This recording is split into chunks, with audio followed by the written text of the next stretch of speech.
So let's put some of those people into their communities and into their towns and see if they are okay then with that same impact. Again, the big part of the question and the big thing we have to look at here is how do we stop this from being a problem in the first place? We shouldn't have to be putting people and moving them all across the country to spread that out. We should have a border that's strong, a border that's secure, a border that functions the way that it's supposed to.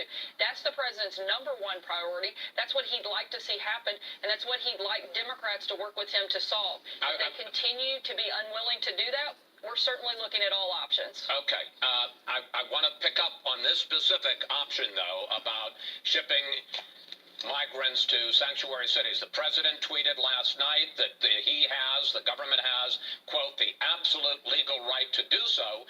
But as has been reported, this was floated by the White House, brought over to DHS, and they said repeatedly that it was not legal to do so, and also they said counterproductive. Take a look at some of the objections that DHS raised. They said Congress has approved no specific money for this purpose. ICE says it would be, quote, an unnecessary operational burden. Sending them to sanctuary cities which don't cooperate with federal enforcement of immigration laws would make it harder to round them up later. And it also might be an incentive to more illegal immigration. So I guess the question is, how do you overcome all of those problems?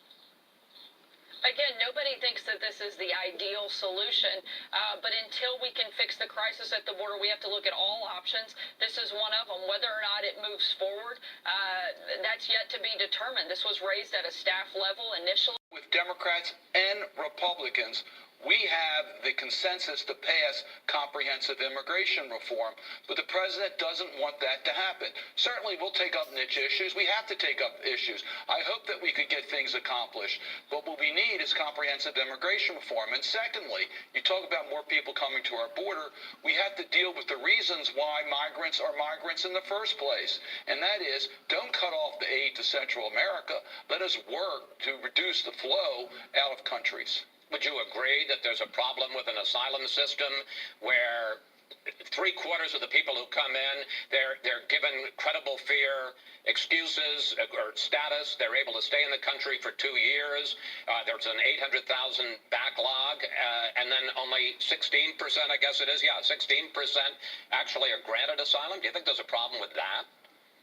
I would acknowledge that we have an immigration problem in this country. Our immigration laws are not what they should be. Asylum is a very important policy for America, and it's a global value that we protect people that are in fear of their lives. So we want to lead on asylum, but we need to have an orderly process. And because we don't have an orderly immigration process, we find that the asylum laws are not working the way they should. All right, let's get to the Mueller report. Attorney General Barr testified before Congress this week, and he made quite a stir talking about the investigation of the Trump campaign. Here he is. I think spying on a political campaign is a big deal. It's a big deal. Yes, I think spying did occur.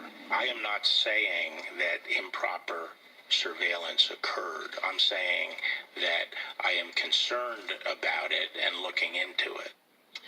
Senator, do you agree that there should be a full investigation of how the FBI and other intelligence agencies act? Yes, Mr. Vice President, it has moved me closer to God. Kristen, what's going on here?